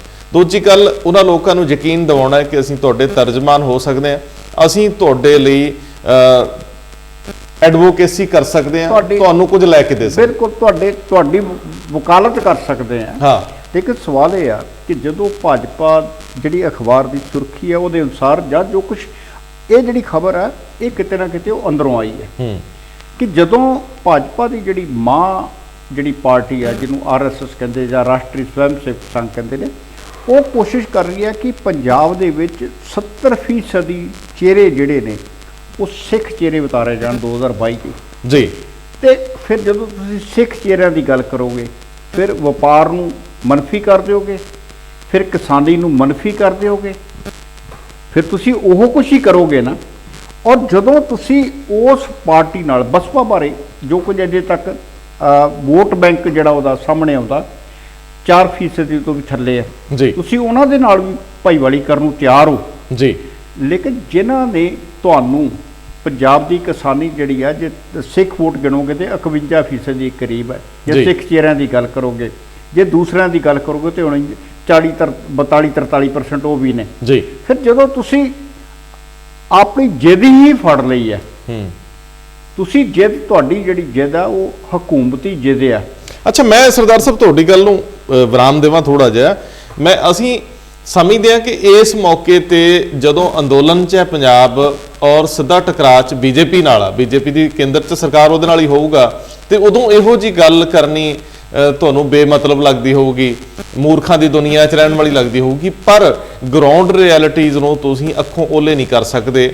ਜਿਹੜੀ ਧਿਰ ਪੰਜਾਬ ਦੇ ਵਿੱਚ ਇਕੱਲੀ ਰਹਿ ਗਈ, ਪਹਿਲਾਂ ਅਕਾਲੀਆਂ ਨਾਲ ਚੱਲਦਿਆਂ ਉਹਨਾਂ ਨੂੰ ਪਤਾ ਸੀਗਾ ਵੀ ਸਾਡੇ ਕੋਲ 23 ਨੇ, ਵੱਧ ਤੋਂ ਵੱਧ ਵਧਾ ਕੇ 35 ਕਰ ਲਾਂਗੇ, 40 ਕਰ ਲਾਂਗੇ ਜਾਂ 30 ਤੱਕ ਚਲੇ ਜਾਵਾਂਗੇ। ਲੇਕਿਨ ਅੱਜ ਉਹਨਾਂ ਨੂੰ ਅਚਨਚੇਤ 1 ਸਾਲ ਦੇ ਅੰਦਰ 117 ਚਿਹਰੇ ਚਾਹੀਦੇ ਆ। ਜੇ ਉਹ ਕਿਸੇ ਨਾਲ ਗੱਠਜੋੜ ਨਹੀਂ ਕਰਦੇ, ਭਾਵੇਂ ਰੌਲਾ ਪੈਂਦਾ ਰਿਹਾ ਕਿ ਸਰਦਾਰ ਸੁਖਦੇਵ ਸਿੰਘ ਢੀਂਡਸਾ ਨਾਲ ਨੇੜੇ ਦੇ ਤਾਲੁਕਾਤ ਆ, ਸਿੱਖ ਚਿਹਰਿਆਂ 'ਚ ਉਹਨਾਂ ਨੂੰ ਅਵਾਰਾ ਖਾਂਦੇ ਆ। ਬਸਪਾ ਦੀ ਗੱਲ ਇਸ ਕਰਕੇ ਚੱਲਦੀ ਰਹੀ ਕਿ ਯੂਪੀ ਦੇ ਵਿੱਚ ਜਦੋਂ ਮੁਲਾਇਮ ਸਿੰਘ ਯਾਦਵ ਨੇ ਜਿਹੜੇ ਬਹੁਜਨ ਸਮਾਜ ਪਾਰਟੀ ਦੇ 7 ਵਿਧਾਇਕਾਂ ਨਾਲ ਮੁਲਾਕਾਤ ਕਰ ਲਈ, ਔਰ ਉਦੋਂ ਬੀਬੀ ਮਾਇਆਵਤੀ ਨੇ, ਭੈਣ ਮਾਇਆਵਤੀ ਨੇ ਇਹ ਗੱਲ ਜ਼ਰੂਰ ਕਹੀ ਸੀ, ਬਸਪਾ ਦੇ ਵਿੱਚ ਉਹਨਾਂ ਨੂੰ ਭੈਣ ਮਾਇਆਵਤੀ ਕਿਹਾ ਜਾਂਦਾ ਹੈ, ਕਿ ਅਸੀਂ ਮੁਲਾਇਮ ਨੂੰ ਜਾਂ ਸਮਾਜਵਾਦੀ ਪਾਰਟੀ ਨੂੰ ਜਾਂ ਉਹਨਾਂ ਦੇ ਪੁੱਤਰ ਨੂੰ ਸਬਕ ਸਿਖਾਉਣ ਲਈ ਬੀਜੇਪੀ ਨਾਲ ਵੀ ਜਾ ਸਕਦੇ ਹਾਂ। ਲੇਕਿਨ ਇੱਕ ਦਿਨ ਬਾਅਦ ਹੀ ਉਹਨਾਂ ਨੂੰ ਅਸਲੀਅਤ ਸਮਝ ਆਈ, ਉਹਨਾਂ ਨੇ ਯੂ ਟਰਨ ਮਾਰਿਆ ਸੀਗਾ ਔਰ ਕਿਹਾ ਸੀ ਕਿ ਮੈਂ ਸਿਆਸਤ ਛੱਡਣੀ ਠੀਕ ਸਮਝਾਂਗੀ ਬੀਜੇਪੀ ਨਾਲ ਜਾਣ ਨਾਲੋਂ। ਸੋ ਸਰਦਾਰ ਸਾਹਿਬ ਜਿਹੜੀ ਗੱਲ ਕਰ ਰਹੇ ਆ ਉਹਦੇ ਵਿੱਚ ਇਹ ਵਜਨ ਹੈ ਕਿ ਬੀਜੇਪੀ ਨੇ ਗਰਾਊਂਡ ਤੇ ਕੰਮ ਕਰਨਾ ਸ਼ੁਰੂ ਕੀਤਾ। ਉਹ ਸਮਝਦੇ ਆ ਕਿ ਸਾਨੂੰ ਸਿਆਸੀ ਪਾਰਟੀ ਹੁੰਦਿਆਂ ਲੜਨਾ ਪੈਣਾ। ਉਹਨਾਂ ਨੇ ਇਹ ਪੱਤੇ ਪਹਿਲਾਂ ਵੀ ਚੱਲੇ ਆ। ਹਰਿਆਣੇ ਦੇ ਵਿੱਚ ਉਹ ਹੌਲੀ-ਹੌਲੀ ਸਭ ਤੋਂ ਨੰਬਰ 1 ਤੇ ਆ ਗਏ। ਇਸੇ ਤਰੀਕੇ ਨਾਲ ਮਹਾਰਾਸ਼ਟਰ ਦੇ ਵਿੱਚ ਉਹਨਾਂ ਨੇ ਕੀਤਾ ਹੈ। ਨਤੀਸ਼ ਕੁਮਾਰ ਦਾ ਜ਼ਿਕਰ ਹੈ। ਨਤੀਸ਼ ਕੁਮਾਰ ਕਦੇ ਪ੍ਰਧਾਨ ਮੰਤਰੀ ਦੇ ਅਹੁਦੇ ਦੇ ਦਾਅਵੇਦਾਰ ਸੀ ਜੀ, ਫਿਰ ਉਸੇ ਅਹੁਦੇ ਦੀ ਪ੍ਰਾਪਤੀ ਲਈ ਨਰਿੰਦਰ ਮੋਦੀ ਦਾ ਵਿਰੋਧ ਕੀਤਾ ਜੀ। ਫਿਰ ਆਖਰੀ ਇੱਕ ਮੌਕਾ ਆ ਗਿਆ ਕਿ ਨਰਿੰਦਰ ਮੋਦੀ ਦੀ ਪਾਰਟੀ ਦੇ ਵਿੱਚ ਨਾਲ ਭਾਈਵਾਲੀ ਸਮਾ ਗਏ ਜੀ। ਅਜੋ ਇਹ ਕਹਿ ਗਏ ਨੇ ਆਖਰੀ ਵਾਰ ਵੋਟ ਪਾ ਕੇ ਕਿ ਇਹ ਮੇਰੀ ਆਖਰੀ ਚੋਣ ਹੈ। ਇਹ ਦੌੜ ਮੁੱਕਦੀ ਨਹੀਂ। ਇਹ ਗੱਲ ਤੁਹਾਨੂੰ ਯਾਦ ਹੋਵੇ ਪੰਜਾਬ ਨਾਲ ਵੀ ਜੁੜਦੀ ਹੈ। ਕੈਪਟਨ ਅਮਰਿੰਦਰ ਸਿੰਘ ਨੇ ਪਿਛਲੀ ਵਾਰੀ ਕਿਹਾ ਸੀ ਕਿ ਮੇਰੀ ਆਖਰੀ ਚੋਣ, ਲੇਕਿਨ ਜਦੋਂ ਉਹਨਾਂ ਨੂੰ ਲੱਗਿਆ ਸੱਤਾ ਮਿਲ ਗਈ, ਸੱਤਾ ਤੋਂ ਬਾਅਦ ਉਹਨਾਂ ਨੂੰ ਮਹਿਸੂਸ ਹੋਇਆ ਕਿ ਮੇਰੀ ਅਜੇ ਹੋਰ ਲੋੜ ਆ, ਕਿਉਂਕਿ ਲੋੜ ਸਿਆਸਤ ਦੇ ਵਿੱਚ ਕਿਹੜੀ ਕੋਈ ਰਿਟਾਇਰਮੈਂਟ ਦੀ ਹੱਦ ਆ। ਉਹ ਤਾਂ ਨਰਿੰਦਰ ਮੋਦੀ ਨੇ ਬੀਜੇਪੀ ਚ ਕਹਿਤਾ ਸੀ ਕਿ 75 ਤੋਂ ਉੱਪਰ ਦਾ ਮੰਤਰੀ ਪਦ ਨਹੀਂ ਦੇਣਾ। ਹੁਣ ਇੱਕ ਦੇਖਿਆ ਜਾਵੇ ਤੇ ਮਹਾਰਾਸ਼ਟਰ ਚ ਸ਼ਿਵ ਸੈਨਾ ਹੀ ਹੈ ਜਿਹੜੀ ਆਪਣਾ ਆਧਾਰ ਬਣਾ ਸਕੀ ਹੈ ਜੀ। ਸ਼ਿਵ ਸੈਨਾ ਨੇ ਆਧਾਰ ਬਣਾਇਆ, ਅੜੀ ਪਈ ਅਜੇ ਤੱਕ ਨਹੀਂ। ਪਰ ਸਰਦਾਰ ਜੀ ਤੁਸੀਂ ਉਹਦੀ ਬੈਕਗ੍ਰਾਉਂਡ ਦੇਖੋ ਨਾ ਕਿ ਮਹਾਰਾਸ਼ਟਰ ਦੇ ਵਿੱਚ ਕੱਲੀ ਸ਼ਿਵ ਸੈਨਾ ਹੀ ਸੀ, ਬੀਜੇਪੀ ਤੇ ਉਹਦੀ ਆੜ ਚ ਅੱਗੇ ਵੱਧ ਗਈ। ਹਾਂ, ਸਭ ਤੋਂ ਪਹਿਲਾਂ ਕਾਂਗਰਸ ਨਾਲ ਮੜਿਕਦੀ ਰਹੀ ਆ ਸ਼ਿਵ ਸੈਨਾ, ਔਰ ਸ਼ਿਵ ਸੈਨਾ ਹੌਲੀ ਹੌਲੀ ਜਿਹੜਾ ਮਹਾਰਾਸ਼ਟਰ ਦਾ ਜਨ ਆਧਾਰ ਸੀ ਉਹਦੇ ਚ ਗਈ। ਉਹ ਮਹਾਰਾਸ਼ਟਰ ਦੇ ਮਰਾਠੀ ਲੋਕਾਂ ਦੀ ਤਰਜਮਾਨ ਰਹੀ, ਜਿਵੇਂ ਇੱਥੇ ਅਕਾਲੀ ਦਲ, ਜਿਵੇਂ ਪੰਜਾਬ ਦੇ ਵਿੱਚ ਅਕਾਲੀ ਦਲ, ਔਰ ਇਸੇ ਤਰੀਕੇ ਨਾਲ ਜਿਹੜੀਆਂ ਵੱਖ-ਵੱਖ ਖੇਤਰੀ ਪਾਰਟੀਆਂ ਨੇ, ਉਧਰ ਫਰੂਕ ਅਬਦੁੱਲਾ ਸੀਗੇ ਔਰ ਬਾਅਦ ਚ PDP ਆਈ ਜੰਮੂ ਕਸ਼ਮੀਰ ਦੇ ਵਿੱਚ, ਪਰਲੇ ਬੰਨੇ ਤੁਸੀਂ ਚੰਦਰਬਾਬੂ ਨਾਇਡੂ ਦੇ TMC ਦੀ ਲੈਂਦੇ ਹੋ। ਗੱਲ ਇਹ ਕਿ ਜਦੋਂ ਖੇਤਰੀ ਪਾਰਟੀਆਂ ਜਿਹੜੀਆਂ ਨੇ, ਭਾਜਪਾ ਦਾ ਜਿਹੜਾ ਏਜੰਡਾ ਆ ਉਹ ਖੇਤਰੀ ਪਾਰਟੀਆਂ ਨੂੰ ਵਧਣ ਫੁੱਲਣ ਦੀ ਇਜਾਜ਼ਤ ਨਹੀਂ ਦਿੰਦਾ। ਇਹ ਉਹਨਾਂ ਦਾ ਬੜਾ ਪ੍ਰਤੱਖ ਜਿਹਾ ਨਜ਼ਰ ਆਉਂਦਿਆ। ਜਦੋਂ ਹੁਣ ਜਿਹੜੀ ਪਾਰਟੀ ਦੇ ਨਾਲ ਕੱਲ ਤੱਕ ਉਹ ਮਜ਼ਬੂਤ ਸੀ, ਅੱਜ ਇਹਨਾਂ ਨੂੰ ਮਹਿਸੂਸ ਹੋਣ ਲੱਗਾ ਕਿ ਸਾਨੂੰ ਇਹਦੇ ਬਰਾਬਰ ਨਹੀਂ, ਇਹਦੇ ਤੋਂ ਅਗਾਂਹ ਵਧਣਾ ਪੈਣਾ। ਜੀ ਅਸੀਂ ਉਧਰ ਵੀ ਗੱਲ ਕੀਤੀ ਸੀ ਕਿ ਪਹਿਲਾਂ 23 ਜਾਂ 19 ਸੀਟਾਂ ਤੇ ਗੁਜ਼ਾਰਾ ਕਰਦੇ ਸੀ, ਜੀ ਹੁਣ 117 ਦੇ ਉੱਤੇ ਉਮੀਦਵਾਰ ਖੜੇ ਕਰਨੇ ਪੈਣੇ ਨੇ। ਜੀ ਪਹਿਲਾਂ ਤੇ ਉਹ ਦੱਸ ਸੀ ਕਿ ਠੀਕ ਹੈ ਜੀ ਭਾਈਵਾਲਾਂ ਦੀ ਵੋਟ ਭੁਗਤ ਕੇ ਤੇ ਸਾਡੀ ਵੀ ਪੈ ਗਈ ਵਿੱਚ, ਜੀ ਸਾਡਾ ਵੀ ਨਾਲ ਖਾਤਾ ਖੁੱਲ ਗਿਆ, ਜੀ ਲੇਕਿਨ ਹੁਣ ਸਾਰਾ ਕੁਝ। ਔਰ ਦੂਸਰੀ ਗੱਲ ਇਹ ਹੈ ਕਿ ਜਦੋਂ ਤੁਸੀਂ ਪਿੰਡਾਂ ਵਾਲੇ ਨਜ਼ਰ ਮਾਰੋਗੇ ਤੇ ਫਿਰ ਉੱਥੇ ਜਿਹੜੀ ਤੁਹਾਡੀ ਵੋਟ ਹੈ, ਖਾਸ ਕਰਕੇ ਜਦੋਂ ਅਸੀਂ ਦਿਹਾਤੀ ਵੋਟ ਕਹਿ ਕੇ ਕਈ ਵਾਰੀ ਕਹਿ ਦਿੰਦੇ, ਲੇਕਿਨ ਦਿਹਾਤੀ ਵੋਟ ਜਿਹੜੀ ਆ ਉਹਨੂੰ ਤੁਸੀਂ ਕਦੇ ਵੀ ਭਾਜਪਾ ਦੀ ਵੋਟ ਬਿਹਤਰੀ ਵਾਲੀ ਨਹੀਂ ਵੋਟ ਸਰਦਾਰ ਜੀ, ਇੱਥੇ ਵੀ 2-3 ਫੈਕਟਰ ਵੱਡੇ ਵੱਡੇ ਕੰਮ ਕਰਦੇ ਆ। ਹਾਂ, ਪਹਿਲਾ ਤਾਂ ਸਭ ਤੋਂ ਵੱਡੀ ਗੱਲ ਕਿ ਇੱਕ ਰਾਸ਼ਟਰੀ ਜੀ ਪਾਰਟੀ ਬਿਲਕੁਲ ਕਿਸੇ ਖਿੱਤੇ ਲਈ ਵਫਾਦਾਰ ਨਹੀਂ ਹੋ ਸਕਦੀ। ਹਾਂ, ਉਹਦੀ ਰਾਸ਼ਟਰੀ ਨੀਤੀ ਹੈ ਤੇ ਉਹਦੀ ਜੇਕਰ ਕਿਸੇ ਖਾਸ ਸਟੇਟ ਲਈ ਵੱਖਰੀ ਨੀਤੀ ਹੋਊਗੀ ਜੀ। ਤੇ ਕੁਦਰਤੀ ਆ ਹਰੇਕ ਸਟੇਟ ਦੇ ਗਵਾਂਢੀ ਸਟੇਟ ਨਾਲ ਪੰਗੇ ਹੁੰਦੇ ਆ। ਬਿਲਕੁਲ। ਸੋ ਸਭ ਤੋਂ ਜਿੱਦਾਂ ਮੁਸ਼ਕਲ ਪੰਜਾਬ 'ਚ ਭਾਜਪਾ ਦੇ ਅਕਾਲੀਆਂ ਨਾਲ ਰਿਸ਼ਤੇ ਤੇ ਹਰਿਆਣਾ 'ਚ ਅਕਾਲੀ ਦਲ ਦੇ ਭਾਜਪਾ ਨਾਲ ਰਿਸ਼ਤੇ ਫਰਕ ਸੀਗੇ। ਬਿਲਕੁਲ ਮੁਸ਼ਕਲ ਇਹ ਆ ਕਿ ਕੀ ਜਿਹੜੀ ਆਪਣਾ ਭਾਰਤੀ ਜਨਤਾ ਪਾਰਟੀ ਹੈ ਉਹ ਕੇਂਦਰ ਦੀ ਸੱਤਾ ਕਰਦਿਆਂ ਕੇਂਦਰੀਕਰਨ ਦੀ ਸੱਤਾ ਕਰਦਿਆਂ ਕੀ ਪੰਜਾਬ ਦੀ ਖੁਦਮੁਖਤਾਰੀ ਦੀ ਗੱਲ ਕਰ ਸਕਦੀ? ਬਿਲਕੁਲ। ਕੀ ਉਹ ਪੰਜਾਬ ਦੇ ਹੱਕਾਂ ਲਈ ਲੜ ਸਕਦੀ? ਜੀ। ਉਹਨਾਂ ਨੂੰ ਖੜੇ ਨਜ਼ਰ ਆਉਣਾ ਪਊਗਾ ਆਪਣਾ ਕੇਂਦਰ ਦੇ ਵਿੱਚ। ਇਹੀ ਅੱਜ ਪੰਜਾਬ ਦੀ ਭਾਜਪਾ ਨਾਲ ਹੋ ਰਿਹਾ। ਜੇ ਅੱਜ ਉਹਨਾਂ ਦੀ ਸਭ ਤੋਂ ਵੱਡਾ ਸੰਕਟ ਦੇਖੀਏ ਕਿ ਕੇਂਦਰ ਦੇ ਹਰ ਫੈਸਲੇ ਲਈ ਭਾਰਤੀ ਜਨਤਾ ਪਾਰਟੀ ਦਾ ਪੰਜਾਬ ਦਾ ਕੋਈ ਵੀ ਚਿਹਰਾ ਵੀ ਜ਼ਿੰਮੇਵਾਰ ਮੰਨਿਆ ਜਾ ਰਿਹਾ। ਸਹੀ ਗੱਲ। ਮੁਸ਼ਕਲ ਇਹ ਆ ਕਿ ਜੇਕਰ ਖੇਤਰੀ ਪਾਰਟੀਆਂ ਨਾਲ ਇੱਕ ਸਮੂਹ ਸੀ, ਜਦੋਂ ਤੁਹਾਨੂੰ ਯਾਦ ਹੈ ਕਿ ਕਾਂਗਰਸ ਹੌਲੀ-ਹੌਲੀ ਟੁੱਟਣ ਵੱਲ ਜਾਂਦੀ, ਕਾਂਗਰਸ ਦਾ ਜਿਹੜਾ ਕੱਲਿਆ ਰਾਜ ਕਰਨ ਦਾ ਕਨਸੈਪਟ ਟੁੱਟਦਾ ਹੈ, ਖੇਤਰੀ ਪਾਰਟੀਆਂ ਦਾ ਕਨਸੈਪਟ ਵੱਧਦਾ ਹੈ। 20 ਪਾਰਟੀਆਂ ਨੇ ਰਲ ਕੇ ਕੇਂਦਰ ਦੀ ਸਰਕਾਰ ਚਲਾਈ। ਸਹੀ ਗੱਲ। ਭਾਵੇਂ ਉਹ ਕਾਮਯਾਬੀ ਨਾਲ ਚੱਲੀ ਜਾਂ ਨਹੀਂ ਚੱਲੀ ਵੱਖਰਾ ਵਿਸ਼ਾ ਹੈ, ਲੇਕਿਨ ਹੌਲੀ-ਹੌਲੀ ਹਾਲਾਤ ਇਹ ਬਣਦੇ ਗਏ ਕਿ ਖੇਤਰੀ ਪਾਰਟੀਆਂ ਦਾ ਦਬਦਬਾ ਵਧਿਆ। ਲੋਕਾਂ ਦੇ ਅੰਦਰ ਇਹ ਇਸ ਤਰ੍ਹਾਂ ਦੀ ਖੇਤਰੀ ਪਾਰਟੀਆਂ ਤੋਂ ਬਾਅਦ ਪਹਿਲਾ ਫਸਟ ਫਰੰਟ, ਦੂਜਾ ਫਰੰਟ, ਤੀਜਾ ਫਰੰਟ, ਚੌਥੇ ਫਰੰਟ ਦੀ ਵੀ ਆਸ ਬਣ ਜਾਂਦੀ ਪਈ ਆ। ਲੇਕਿਨ ਸਰਦਾਰ ਜੀ, ਜਦੋਂ ਕਾਂਗਰਸ ਦਾ ਬਦਲ ਬੀਜੇਪੀ ਬਣੀ, ਹਾਂ, ਤੇ ਬੀਜੇਪੀ ਨੂੰ ਵੀ ਇਹ ਯਕੀਨੀ ਬਣਾਉਣਾ ਪੈਣਾ ਸੀ ਕਿ ਜੇ ਉਹਨੇ ਦੇਸ਼ ਦੀ ਪਾਰਟੀ ਬਣਨਾ ਹੈ ਤੇ ਉਹਨੂੰ ਹਰ ਸੂਬੇ ਲਈ ਵੱਖਰੀ ਰਣਨੀਤੀ ਰੱਖਣੀ ਹੋਊਗੀ। ਜੀ। ਇਹ ਕਲਚਰਲ ਮੰਗਾਂ ਵੀ ਨੇ। ਬਿਲਕੁਲ, ਮੈਂ ਤੁਹਾਡੀ ਇੱਥੇ ਗੱਲ ਤੇ ਆ ਗਿਆ ਕਿ ਜੇ ਭਾਈਵਾਲਾਂ ਦੇ ਲਈ ਦੂਸਰੇ ਸੂਬਿਆਂ ਦੇ ਵਿੱਚ ਕੋਈ ਨੀਤੀ ਬਣਾਈ ਗਈ ਜੀ, ਤੇ ਫਿਰ ਜੇ ਪੰਜਾਬ ਦੇ ਵਿੱਚ ਵੀ ਭਾਈਵਾਲੇ ਸੀ ਜਾਂ ਪੰਜਾਬ ਦੀ ਸੱਤਾ ਦਾ ਵੀ ਨਿੱਘ ਮਾਣਿਆ ਸੀ, ਤੇ ਫਿਰ ਪੰਜਾਬ ਦੇ ਕਿਸਾਨੀ ਮੁੱਦਿਆਂ ਨੂੰ ਇਹ ਕਹਿ ਕੇ ਨਕਾਰਨਾ ਨਹੀਂ ਸੀ ਚਾਹੀਦਾ ਕਿ ਇਹ ਸਾਡਾ ਏਜੰਡਾ ਨਹੀਂ ਹੈ, ਅਸੀਂ ਨਹੀਂ ਕਰ ਸਕਦੇ। ਬਿਲਕੁਲ ਠੀਕ ਹੈ। ਅਜੇ ਵੀ ਪੰਜਾਬੀ ਦੀ ਕਹਾਵਤ ਹੈ, ਡੁੱਲੇ ਬੇਰਾਂ ਦਾ ਕੁਛ ਨਹੀਂ ਵਿਗੜਿਆ। ਜਿਹੜੀ ਪੰਜਾਬ ਦੇ ਲੀਡਰਾਂ ਨੇ, ਭਾਜਪਾ ਲੀਡਰਾਂ ਨੇ ਉੱਪਰ ਜਾ ਕੇ ਰਿਪੋਰਟ ਦਿੱਤੀ, ਆਖਰਕਾਰ ਤੇ ਉਹ ਘਰ ਦੇ ਅੰਦਰ ਹੀ ਪਈ ਹੈ ਨਾ, ਬਾਹਰ ਤਾਂ ਨਹੀਂ ਆਈ। ਦੇਖੋ, ਨਹੀਂ ਸਰਦਾਰ ਸਾਹਿਬ, ਸਮਝਾਇਆ ਜਾ ਸਕਦਾ ਕਿ ਭਾਈ ਜਿਹੜੀ ਖਬਰ ਬਾਹਰ ਕੱਢੀ ਹੈ ਕਿ ਇਹ ਸਾਨੂੰ ਚਿਹਰੇ ਚਾਹੀਦੇ ਆ, ਸਾਨੂੰ ਸੱਤਾ ਚਾਹੀਦੀ ਆ, ਤੇ ਆਰਾਮ ਨਾਲ ਕਿਹਾ ਜਾ ਸਕਦਾ ਕਿ ਚਲੋ ਭਾਈ ਕੋਈ ਨਹੀਂ, ਕਰ ਲਾਂਗੇ। ਇਹ ਇੱਕ ਵੱਡਾ ਪੰਜਾਬ ਨੂੰ ਕੋਈ ਦੇ ਦਈਏ। ਇਹ ਇੱਕ ਵੱਡਾ ਸਵਾਲ ਹੈ ਕਿ ਕੀ ਪੰਜਾਬ ਦਾ ਕੋਈ ਸਿੱਖ ਚਿਹਰਾ ਬੀਜੇਪੀ 'ਚ ਜਾਣ ਤੋਂ ਬਾਅਦ ਪੰਜਾਬ ਦੇ ਬੁਨਿਆਦੀ ਮਸਲਿਆਂ ਦੀ ਗੱਲ ਕਰੂਗਾ ਜਾਂ ਕਰ ਸਕਦਾ ਖੁੱਲੇ ਮੰਚ ਤੋਂ? ਇਹ ਬਹੁਤ ਵੱਡਾ ਸਵਾਲ ਹੈ ਕਿ ਕੋਈ ਵੀ ਸੁਹਿਰਦ ਸਿੱਖ ਚਿਹਰਾ, ਜਿਹਦੀ ਗੱਲ ਹੋ ਰਹੀ ਹੈ ਕਿ ਸਿੱਖ ਚਿਹਰੇ ਇੱਥੋਂ ਦੀ ਵਸੋਂ ਦੇ ਅਨੁਪਾਤ ਅਨੁਸਾਰ ਭਾਰਤੀ ਜਨਤਾ ਪਾਰਟੀ ਲਿਆਉਣਾ ਚਾਹ ਰਹੀ, ਕੀ ਉਹਨੂੰ ਇੰਨੀ ਆਜ਼ਾਦੀ ਦਿੱਤੀ ਜਾਊਗੀ ਕਿ ਉਹ ਇਸ ਖਿੱਤੇ ਦੀ ਬਾਤ ਪਾ ਸਕੇ, ਇਸ ਖਿੱਤੇ ਲਈ ਲੜ ਸਕੇ ਆਪਣੀ ਕੇਂਦਰ ਵਾਲੀ ਜਮਾਤ ਨਾਲ? ਇਹ ਜਿੰਨਾ ਚਿਰ ਤੁਸੀਂ ਹੱਕ ਹਕੂਕ ਨਹੀਂ ਦਿੰਦੇ, ਉਹਨਾਂ ਚਿਰ ਗੱਲ ਅੱਗੇ ਨਹੀਂ ਤੁਰਦੀ। ਬੰਗਾਲੀ ਨੇ ਬੰਗਾਲੀ ਲਈ ਲੜਨਾ ਹੈ ਤੇ ਲੜਨਾ ਕੇਂਦਰ ਨਾਲ ਹੈ, ਤੇ ਉਹ ਕੇਂਦਰ ਨਾਲ ਲੜਨ ਦੀ ਉਹਨੂੰ ਖੁੱਲ੍ਹ ਦੇਣੀ ਪਊਗੀ ਕਿ ਉਹ ਆਪਣੀ ਸਟੇਟ ਦੇ ਵਿੱਚ ਆਪਣੇ ਇੱਧਰ ਨਾ ਵੀ ਲਫ਼ਜ਼ ਵਰਤਿਆ ਸੀ ਕਿ ਉਹਨੂੰ ਆਪਣੇ ਹੱਕਾਂ ਦੇ ਲਈ, ਆਪਣੇ ਸੂਬੇ ਦੇ ਹੱਕਾਂ ਲਈ ਲੜਨ ਦੀ ਤੇ ਖੁੱਲ੍ਹ ਹੋਵੇ।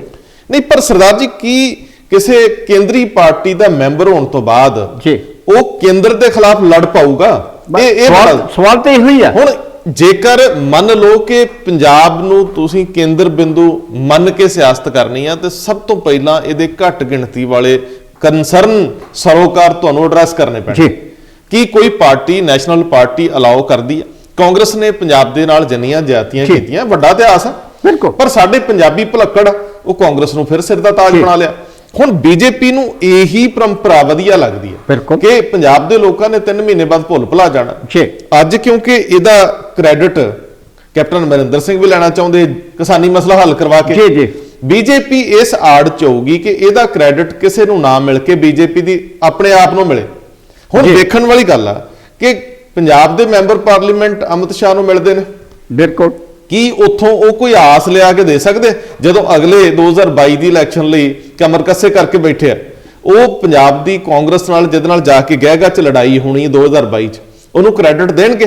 ਸੋ ਇਹ ਸਰਦਾਰ ਸਾਹਿਬ ਪੰਜਾਬ ਦੀ ਤਰਾਸਦੀ ਆ ਕਿ ਸੱਤਾ ਲਈ ਲੜਦੀਆਂ ਧਿਰਾਂ ਪੰਜਾਬ ਦੇ ਹਿੱਤ ਨੂੰ ਪਾਸੇ ਰੱਖ ਕੇ ਲੜ ਰਹੀਆਂ, ਪੰਜਾਬ ਦੇ ਲੋਕਾਂ ਨੂੰ, ਕਿਸਾਨੀ ਨੂੰ ਪਾਸੇ ਰੱਖ ਕੇ ਲੜ ਰਹੀਆਂ। ਲੇਕਿਨ ਅਖੀਰ 'ਚ ਯਾਦ ਰੱਖਣਾ ਹੋਊਗਾ, ਵੋਟ ਇਹਨਾਂ ਧਿਰਾਂ ਨੇ ਪਾਉਣੀ ਆ। ਯਕੀਨ ਓਵਰਨਾਈਟ ਨਹੀਂ ਬਣਨੇ, ਤੁਹਾਨੂੰ ਸਾਲ ਖੰਡ ਦਿਖਾਉਣਾ ਪਊਗਾ।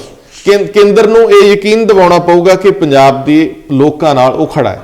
ਇਹ ਭੁੱਲਣਾ ਪਊਗਾ ਕਿ ਅੰਦੋਲਨ ਦੇ ਵਿੱਚ ਸਾਡੇ ਨਾਲ ਕਿਸੇ ਨਾਲ ਜ਼ਿਆਦਤੀ ਹੋ ਗਈ, ਕਿਸੇ ਨੂੰ ਮਾੜਾ ਸ਼ਬਦ ਬੋਲਿਆ ਗਿਆ, ਕਿਉਂਕਿ ਅੰਦੋਲਨ ਦੀ ਆਪਣੀ ਇੱਕ ਸਪਿਰਿਟ ਹੁੰਦੀ ਆ ਔਰ ਉਹਦੇ ਵਿੱਚ ਇੰਨਾ ਡਿਸਪਲਿਨ ਨਹੀਂ ਰੱਖਿਆ ਜਾਂਦਾ ਕਿ ਚੋਣਾਂ 'ਚ ਕੀ ਦੂਸ਼ਣਬਾਜ਼ੀ ਨਹੀਂ ਹੁੰਦੀ ਇੱਕ ਦੂਸਰੇ ਦੇ ਖਿਲਾਫ, ਤੇ ਬਾਅਦ 'ਚ ਜਿਹਨੂੰ ਹਰਾਇਆ ਹੁੰਦਾ ਉਹਦੇ ਨਾਲ ਬਗਲ ਗੋਏ ਹੁੰਦੇ, ਉਹਨੇ ਕਲਾਵਾ ਭਰਿਆ ਹੁੰਦਾ, ਮੁੜ ਕੇ ਸ਼ਰੀਕਾ ਭਾਈਚਾਰਾ ਵੀ ਸਾਂਝਾ ਹੁੰਦਾ।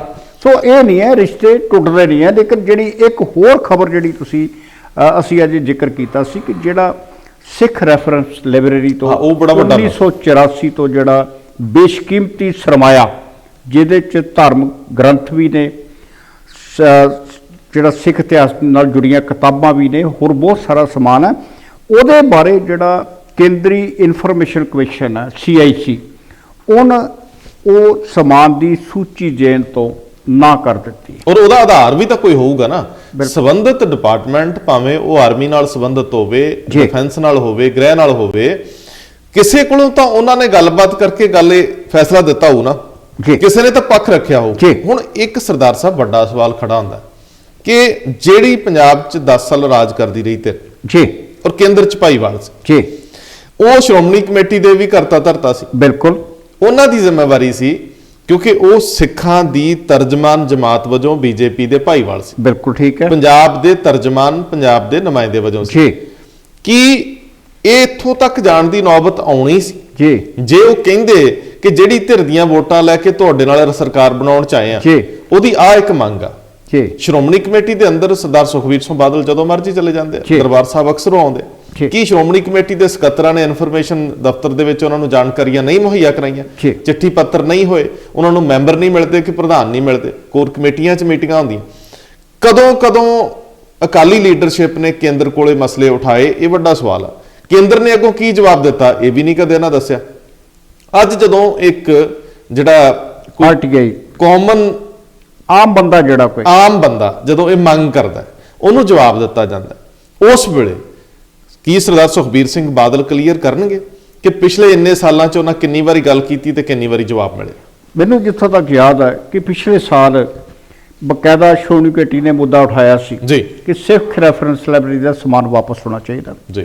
ਉਸ ਵੇਲੇ ਖਬਰ ਸਾਹਮਣੇ ਆਈ ਸੀ ਕਿ ਉਸ ਵੇਲੇ ਕੇਂਦਰੀ ਗ੍ਰਹਿ ਮੰਤਰੀ ਅਮਿਤ ਸ਼ਾਹ ਨੇ ਸੁਖਬੀਰ ਸਿੰਘ ਬਾਦਲ ਨੂੰ ਸਵਾਲ ਕੀਤਾ ਸੀ ਕਿ ਤੁਹਾਡੇ ਕੋਲ ਕੀ ਲੈਣਾ, ਤੁਹਾਡੇ ਕੋਲ ਕਿਹੜਾ ਸਮਾਨ ਹੈ, ਸਾਡੇ ਕੋਲ ਸਾਨੂੰ ਇੱਕ ਲਿਸਟ ਦਿਓ। ਉਸ ਲਿਸਟ ਦੀ ਤਿਆਰੀ ਲਈ ਸ਼੍ਰੋਮਣੀ ਕਮੇਟੀ ਦੇ ਦੋ ਪ੍ਰਧਾਨ, ਇੱਕ ਪ੍ਰੋਫੈਸਰ ਕਿਰਪਾਲ ਸਿੰਘ ਬਡੂੰਗਰ, ਇੱਕ ਬੀਬੀ ਜਗੀਰ ਕੌਰ ਔਰ ਇੱਕ ਸਾਬਕਾ ਸਕੱਤਰ ਸਰਦਾਰ ਦਲਮੇਘ ਸਿੰਘ ਦੇ ਆਧਾਰਿਤ ਇੱਕ ਕਮੇਟੀ ਬਣੀ। ਉਸ ਕਮੇਟੀ ਦੀਆਂ ਤੁਸੀਂ ਯਕੀਨ ਕਰੋ ਕਿ ਗਿਣਤੀ ਦੇ ਵਿੱਚ 2 ਜਾਂ 3 ਮੀਟਿੰਗਾਂ ਹੋਈਆਂ। ਉਹਨਾਂ 2-3 ਮੀਟਿੰਗਾਂ 'ਚ ਕੀ ਹੋਇਆ ਕਿ ਇਹਨਾਂ ਨੇ ਸਾਰੇ ਰੈਫਰੈਂਸ ਲਾਇਬ੍ਰੇਰੀ ਦੇ ਪੁਰਾਣੇ ਵੀ ਜਿਹੜੇ ਸੇਵਾ ਮੁਕਤ ਮੁਲਾਜ਼ਮ ਸੀਗੇ ਉਹਨਾਂ ਨੂੰ ਸੱਦ ਲਿਆ ਕਿ ਤੁਸੀਂ ਜਾਣਕਾਰੀ ਦਿਓ। ਉਹਨਾਂ ਨੇ ਦੱਸਿਆ ਕਿ ਜੋ ਉਹਨਾਂ ਦੀ ਜਾਣਕਾਰੀ ਸੀ, ਇਹ ਕਹਿੰਦੇ ਨਹੀਂ ਤੁਸੀਂ ਹਲਫੀਆ ਬਿਆਨ ਦਿਓ। ਉਹ ਕਹਿੰਦੇ ਜੀ ਹਲਫੀਆ ਬਿਆਨ ਅਸੀਂ ਕਿਉਂ ਦਈਏ, ਜੋ ਕੁਛ ਹੈ ਕਿਤਾਬਾਂ ਤੁਹਾਡੇ ਕੋਲ ਪਈਆਂ ਨੇ, ਸਾਹਮਣੇ ਪਏ ਆ, ਰਿਕਾਰਡ ਤੁਹਾਡੇ ਸਾਹਮਣੇ ਆ।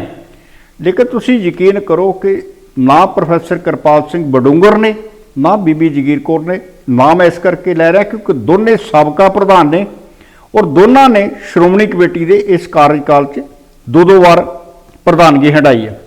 ਕਦੇ ਵੀ ਅਜੇ ਤੱਕ ਇਹ ਸਪਸ਼ਟ ਹੀ ਨਹੀਂ ਕੀਤਾ ਕਿ ਲੈਣਾ ਕੀ ਹੈ ਕੇਂਦਰ ਕੋਲ। ਇਹ ਬੜਾ ਕਾਮਨ ਸਵਾਲ ਸੀਗਾ ਕਿ ਜਦੋਂ ਤੁਹਾਡੇ ਕੋਲ ਇੱਕ ਲਾਇਬ੍ਰੇਰੀ ਆ ਔਰ ਉਹਦੇ ਵਿੱਚ ਪਿਆ ਖਜ਼ਾਨਾ ਬੇਸ਼ਕੀਮਤੀ ਹੈ, ਉਹਦੀ ਕੋਈ ਸੂਚੀ ਤਾਂ ਹੋਊ ਜਿਹੜੀ ਆਲਰੇਡੀ ਤੁਹਾਡੇ ਕੋਲ ਹੋਊਗੀ, ਜਿਹਦੇ ਵਿੱਚ, ਕਿਉਂਕਿ ਇਹ ਕੰਮ ਕਿਸੇ ਨਿੱਜੀ ਦਾ ਤਾਂ ਹੈ ਨਹੀਂ ਕਿ ਮੇਰੀ ਪਰਸਨਲ ਜਾਂ ਤੁਹਾਡੀ ਪਰਸਨਲ, ਸੰਸਥਾਗਤ ਕੰਮ ਹੈ।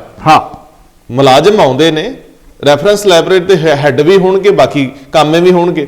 ਸੋ ਜਦੋਂ ਇੱਕ ਤੋਂ ਦੂਜੇ ਨੂੰ ਚਾਰਜ ਮਿਲਦੇ ਆ, ਰਜਿਸਟਰਾਂ ਤੇ ਮਿਲਦੇ, ਉਸ ਵੇਲੇ ਸਟਾਕ ਲੈਜਰ ਸਭ ਮੇਨਟੇਨ ਹੁੰਦਾ। ਜੇਕਰ ਉਹ ਮੇਨਟੇਨ ਹੋਇਆ ਤੇ ਆਖਰੀ ਜਿਹੜੀ ਸਮੇਂ ਇਹ ਕੀ ਸਮਾਨ ਸੀਗਾ ਔਰ ਉਸ ਤੋਂ ਬਾਅਦ ਅੱਜ ਦੇ ਦਿਨ ਚ ਕੀ ਆ ਤੇ ਬਾਕੀ ਕੁਦਰਤੀ ਆ ਕਿ ਉਹ ਗੁੰਮ ਆ। ਹੁਣ ਉਹਦੀਆਂ ਲਿਸਟਾਂ ਤਾਂ ਬਣਨ।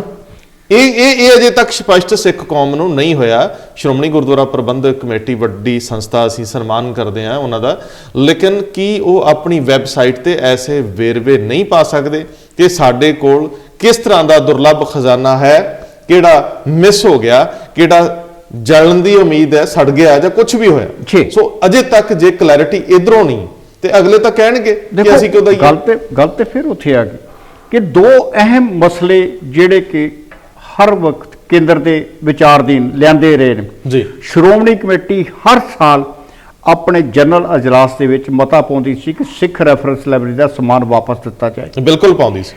ਲੇਕਿਨ ਜਦੋਂ ਪਿਛਲੇ ਸਾਲ ਸ਼੍ਰੋਮਣੀ ਕਮੇਟੀ ਨੇ ਇਹ ਫੈਸਲਾ ਕੀਤਾ, ਕਮੇਟੀ ਬਣਾ ਲਈ, ਤੇ ਫਿਰ ਜਨਰਲ ਅਜਲਾਸ 'ਚ ਸ਼੍ਰੋਮਣੀ ਕਮੇਟੀ ਨੇ ਐਸਾ ਮਤਾ ਪਾਇਆ ਨਹੀਂ।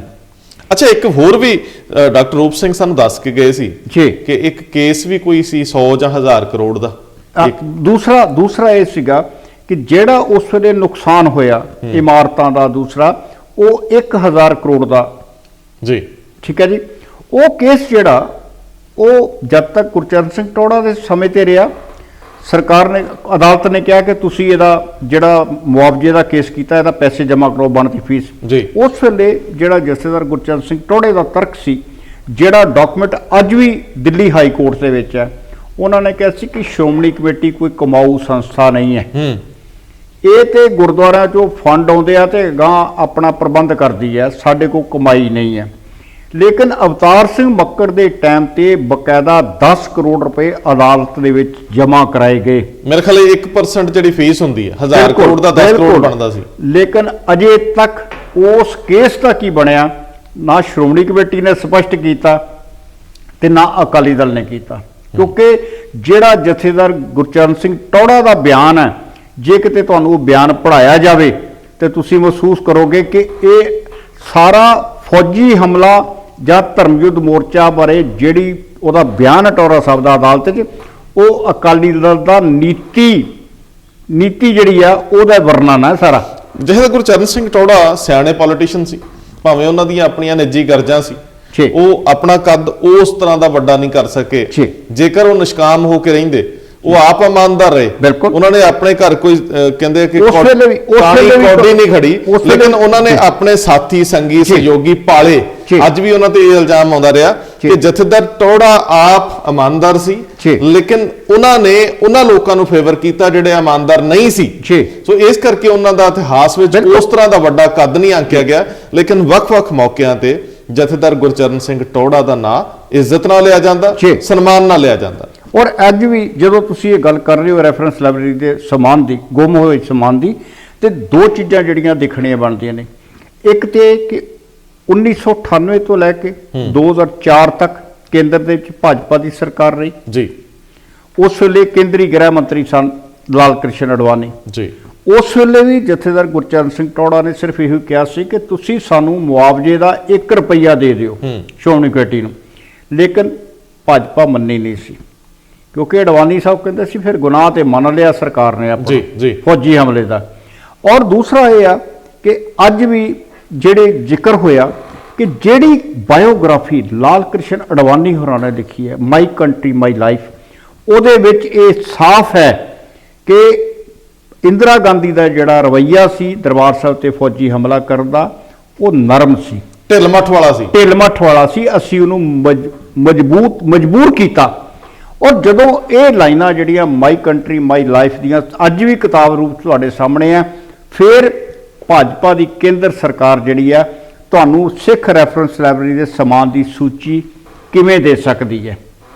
ਦੇਖੋ, ਇਹ ਕਿਤਾਬ ਜਿਹੜੀ ਲਾਲ ਕ੍ਰਿਸ਼ਨ ਅਡਵਾਨੀ ਦੀ ਅੱਜ ਤੋਂ ਕਾਫੀ ਸਮਾਂ ਪਹਿਲਾਂ ਆ ਚੁੱਕੀ ਹੈ। ਉਹਦੇ ਨਾਲ ਸੰਬੰਧਿਤ ਇੱਕ ਹੋਰ ਦਸਤਾਵੇਜ਼ ਵੀ ਪਿੱਛੇ ਰੁਲਦਾ ਰਿਹਾ, ਇੱਧਰ ਉੱਧਰ ਫਿਰਦਾ ਰਿਹਾ। ਕੁਝ ਸਕੱਤਰਾਂ ਦੇ ਸਾਈਨ ਸੀ, ਪ੍ਰਧਾਨ ਦੇ ਵੀ ਸਾਈਨ ਸੀ ਸ਼ਾਇਦ, ਕਿ ਕੁਝ ਚੀਜ਼ਾਂ ਉਹਨਾਂ ਵਾਪਸ ਵੀ ਕੀਤੀਆਂ। ਦੇਖੋ, ਜੋ ਕੁਝ ਵੀ ਹੈ, ਜੋ ਵਾਪਸ ਕੀਤਾ, ਆਖਰਕਾਰ ਉਹ ਦਸਤਾਵੇਜ਼ ਸ਼੍ਰੋਮਣੀ ਕਮੇਟੀ ਦੇ ਅੰਦਰ ਪਏ ਨੇ। ਬਿਲਕੁਲ। ਲੇਕਿਨ ਜਦੋਂ ਇਹ ਕਮੇਟੀ ਬਣੀ ਸੀ ਸ਼੍ਰੋਮਣੀ ਕਮੇਟੀ ਦੀ, ਪ੍ਰੋਫੈਸਰ ਕਿਰਪਾਲ ਸਿੰਘ ਬਡੂੰਗਰ, ਬੀਬੀ ਜਗੀਰ ਕੌਰ ਤੇ ਦਲਮੇਘ ਸਿੰਘ ਵਾਲੀ, ਉਦੋਂ ਮੀਡੀਆ ਨੇ ਪ੍ਰੋਫੈਸਰ ਬਡੂੰਗਰ ਨੂੰ ਸਵਾਲ ਕੀਤਾ ਸੀ ਕਿ ਪ੍ਰੋਫੈਸਰ ਸਾਹਿਬ ਦੋ ਵਾਰੀ ਪ੍ਰਧਾਨ ਬਣੇ ਹੋ, ਕਦੀ ਰੈਫਰੈਂਸ ਲਾਇਬ੍ਰੇਰੀ 'ਚ ਗੇੜਾ ਮਾਰਿਆ ਜੀ? ਔਰ ਇਹੀ ਸਵਾਲ ਬੀਬੀ ਜਗੀਰ ਕੌਰ ਨੂੰ ਪੁੱਛਿਆ ਸੀ ਤੇ ਦੋਨਾਂ ਕੋਲ ਕੋਈ ਜਵਾਬ ਨਹੀਂ ਸੀ, ਕਿਉਂਕਿ ਜਿਸ ਤਰ੍ਹਾਂ ਆ ਜਿਹੜਾ ਤੁਹਾਡਾ ਪਬਲੀਕੇਸ਼ਨ ਵਿਭਾਗ ਦੀ ਜਿਹੜੀ ਜਾਂਚ ਆਈ ਉਹ 'ਚ ਕਿਹਾ ਹੈ ਕਿ ਐਵੇਂ ਮਹਿਕਮਾ ਛੱਡਿਆ ਹੋਇਆ ਸੀਗਾ ਕਿ ਜਿਹਨੂੰ ਕੋਈ ਨਹੀਂ ਪੁੱਛਦਾ ਉਹਨੂੰ ਉਧਰ ਲਾ ਦਿਓ ਜੀ। ਇਸ ਰੈਫਰੈਂਸ ਲਾਇਬ੍ਰੇਰੀ ਬਾਰੇ ਵੀ ਕਦੀ ਸ਼੍ਰੋਮਣੀ ਕਮੇਟੀ ਦੇ ਪ੍ਰਧਾਨ ਸੰਜੀਦਾ ਨਜ਼ਰ ਨਹੀਂ ਆਏ। ਇਹ ਕਾਫੀ ਮਸਲੇ ਨੇ ਜਿਨ੍ਹਾਂ ਦੇ ਉੱਤੇ ਅੱਖਾਂ ਮੀਟ ਕੇ ਰੱਖੀਆਂ ਗਈਆਂ ਤਾਂ ਹੀ ਵੱਡੇ ਹੁੰਦੇ ਗਏ। ਜਿਹੜੇ ਲੋਕ ਜ਼ਿੰਮੇਵਾਰ ਅਹੁਦਿਆਂ ਤੇ ਹੁੰਦੇ ਆ ਸ਼ਾਇਦ ਉਹਨਾਂ ਕੋਲ ਫੁਰਸਤ ਘੱਟ ਹੁੰਦੀ ਆ। ਉਹ ਸਰਦਾਰ ਸਾਹਿਬ ਗੱਲ ਬੜੀ ਵਧੀਆ ਕਰਦੇ ਹੁੰਦੇ ਆ, ਸਿਆਸਤ ਦੀ MBA ਜੀ, ਮਰਗ ਭੋਗ ਅਟੈਂਡੈਂਸ, ਬਸ ਤੇ ਸਾਡੇ ਲੀਡਰ ਤਾਂ ਫਿਰ ਉਹ MBA ਡਿਗਰੀ ਜਿਹੜੀ ਆ 2022 ਦੀ ਫਿਰ ਜਿਹੜੀ ਤਿਆਰੀ ਹੋ ਚੁੱਕੀ ਆ। ਹਾਂ, ਨਵੀਆਂ ਤਰ੍ਹਾਂ ਦੀ ਆ ਰਹੀ। ਜਿਹੜਾ ਅੱਜ ਸਵਾਲ ਭਾਈ ਰਣਜੀਤ ਸਿੰਘ ਸਾਬਕਾ ਜਥੇਦਾਰ ਸ੍ਰੀ ਅਕਾਲ ਤਖਤ ਸਾਹਿਬ ਦਰਬਾਰ ਸਾਹਿਬ ਦੇ ਬਾਹਰ ਪਾ ਕੇ ਚੱਲੇ ਨੇ, ਉਹ ਸਵਾਲ ਵੀ ਵਾਕਿਆ ਹੀ ਇੱਕ ਸਵਾਲ ਹੈ, ਇੱਕ ਮੁੱਦਾ ਹੈ ਕਿ ਆਖਰ ਆਮ ਸਿੱਖ ਸੰਗਤ ਨੂੰ ਇਹ ਹੱਕ ਕਿਉਂ ਨਹੀਂ ਹੈ ਕਿ ਉਹਨੂੰ ਦੱਸਿਆ ਜਾਏ ਕਿ 328 ਪਾਵਨ ਸਰੂਪ ਕਿੱਥੇ ਗਏ, ਕਿਹਨਾਂ ਡੇਰਿਆਂ 'ਚ ਗਏ। ਕਿਉਂਕਿ ਜਦੋਂ ਅਸੀਂ ਪ੍ਰੋਗਰਾਮ ਕਰ ਚੁੱਕੇ ਹੋਵਾਂਗੇ, ਹੋ ਸਕਦਾ ਸਾਡੇ ਕੋਲ ਖਬਰ ਆਵੇ ਕਿ ਭਾਈ ਰਣਜੀਤ ਸਿੰਘ ਹੋਰਾਂ ਨੇ ਉਹਨਾਂ ਡੇਰਿਆਂ ਦੇ, ਉਹਨਾਂ ਸੰਸਥਾਵਾਂ ਦੇ ਨਾਂ ਵੀ ਨਸ਼ਰ ਕੀਤੇ ਹੋਣਗੇ।